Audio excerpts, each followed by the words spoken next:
ಕೇಂದ್ರ ಸಚಿವ ಸಂಪುಟ ಪುನರ್ರಚನೆ ವಿಷಯ ಫುಲ್ ಡಿಬೇಟ್ ಆಗಿ ಆಮೇಲೆ ಅಲ್ಲೇ ತಣ್ಣಗಾಯಿತು. ಆದರೆ ಹಿಂಗೆ ಯಾಕಾಯಿತು ಅಂತ ಯಾರೂ ಹೇಳಿಲ್ಲ. ಆದರೆ ನಮ್ಮ ಗೋವಿಂದಣ್ಣ ಬಿಡ್ತಾರ?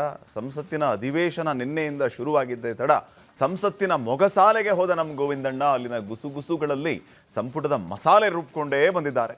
ಸಂಸತ್ತಿನ ಮೊಗಸಾಲೆಯ ಗುಸುಗುಸು ಮಸಾಲೆ ನಮ್ಮ ಒಳನೋಟ ಕಂಡಿದೆ, ನೋಡ್ಕೊಂಬ.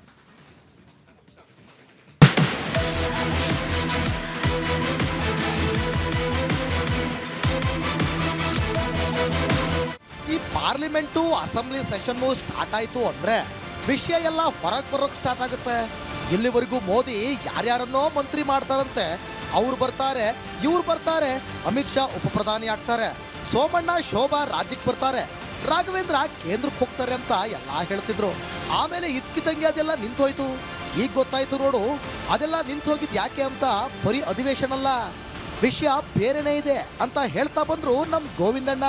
ಅಲ್ಲಿಗೆ ಗೋವಿಂದಣ್ಣಗೆ ಪಾರ್ಲಿಮೆಂಟ್ ಲಾಂಜಲ್ಲಿ ಏನೋ ಗುಸುಗುಸು ಕಿವಿಗೆ ಬಿದ್ದಿದೆ ಅನ್ನೋದು ಪಕ್ಕಾ ಆಯ್ತು.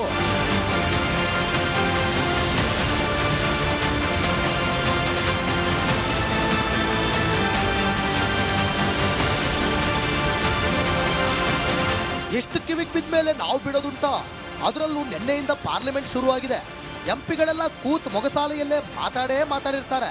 ಅಲ್ಲಿಗೆ ಕಿವಿಗೆ ಬಿದ್ದಿರೋ ಗುಸುಗುಸು ಏನು ಅನ್ನೋ ಕುತೂಹಲ ತಡೆಯಲಾರ್ದೆ, ಏನ್ ಗೋವಿಂದಣ್ಣ ಪಾರ್ಲಿಮೆಂಟ್ ಎಲ್ಲ ಸುತ್ತೊಡ್ಕೊಂಡು ಬಂದಂಗಿದೆ, ಏನೇನೋ ಕಿವಿಗೆ ಬಿದ್ದಂಗಿದೆ, ಅದೇನೋ ಕ್ಯಾಬಿನೆಟ್ ರೀಶಫಲ್ಲು, ಪೋಸ್ಟ್ ಪೋನು, ಅದಕ್ಕೆ ಸೆಷನ್ ಅಲ್ಲ ರೀಸನ್ನು ಅಂತ ಏನೋ ಹೇಳ್ತಿದ್ರಿ, ಮತ್ತೇನಂತೆ ಕಾರಣ ಅಂತ ಕೇಳಿದಾಗ ಬಾಯ್ ಬಿಟ್ರು ನೋಡಿ ಮೋದಿ ಸಂಪುಟ ಪುನರ್ರಚನೆ ಮುಂದೂಡಿಕೆಯಾದ ಹಿಂದಿನ ಅಸಲಿ ಕತೆ.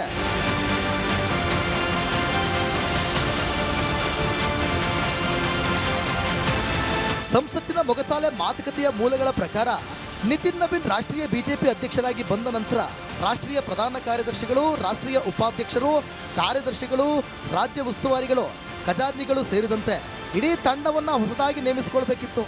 ಆದರೆ ಇನ್ನೂ ಅವರು ಆ ಪ್ರಕ್ರಿಯೆಗೆ ಕೈ ಹಾಕಿಲ್ಲ. JP ನಡ್ಡಾ ರಾಷ್ಟ್ರೀಯ ಬಿಜೆಪಿ ಅಧ್ಯಕ್ಷರಾಗಿದ್ದಾಗ 3 ವರ್ಷದ ಹಿಂದೆ ಅಂದರೆ 2023ರ ಸೆಪ್ಟೆಂಬರ್ ತಿಂಗಳಲ್ಲಿ ರಾಷ್ಟ್ರೀಯ ಬಿಜೆಪಿಯ ಸಂಘಟನೆಯಲ್ಲಿ ಬದಲಾವಣೆ ಮಾಡಲಾಗಿತ್ತು. ಇನ್ನೊಂದು ತಿಂಗಳು ಕಳೆದ್ರೆ 3 ವರ್ಷ ಆಗುತ್ತೆ. ಸೊ ಹೇಗಿದ್ರೂ ಹೊಸ ಅಧ್ಯಕ್ಷರಾಗಿ ನಿತಿನ್ ನಬೀನ್ ಬಂದಿರೋದ್ರಿಂದ ಮೊದಲು ಅವರು ಪಕ್ಷದ ಸಂಘಟನೆಯಲ್ಲಿ ಬದಲಾವಣೆ ಮಾಡಲಿ ಅನ್ನೋದು ಅಮಿತ್ ಶಾ ಅವರ ಅಭಿಪ್ರಾಯ ಅಂತೆ.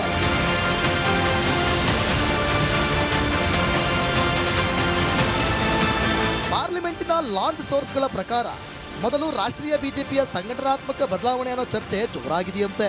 ಹಾಗೆ ಪಕ್ಷದ ಜವಾಬ್ದಾರಿಯಿಂದ ಯಾರ್ಯಾರು ಬಿಡುಗಡೆ ಆಗ್ತಾರೋ ನೋಡಿಕೊಂಡು ಆ ಪೈಕಿ ಮುಂದೆ ಸಂಪುಟಕ್ಕೆ ಬೇಕಾದವರನ್ನ ತೆಗೆದುಕೊಳ್ಳೋದು ಮೂಲ ಉದ್ದೇಶ.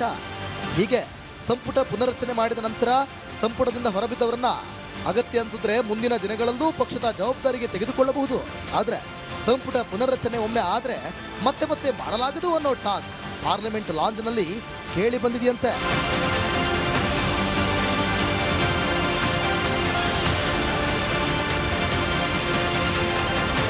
ಇದೊಂದೇ ಕಾರಣ ಅಂತ ಕೇಳಿದ್ರೆ ಸಂಸತ್ತಿನ ಮೊಗಸಾಲೆ ಮಾತುಕತೆ ಮೂಲಗಳ ಪ್ರಕಾರ ಇದಷ್ಟೇ ಕಾರಣ ಅಲ್ಲ.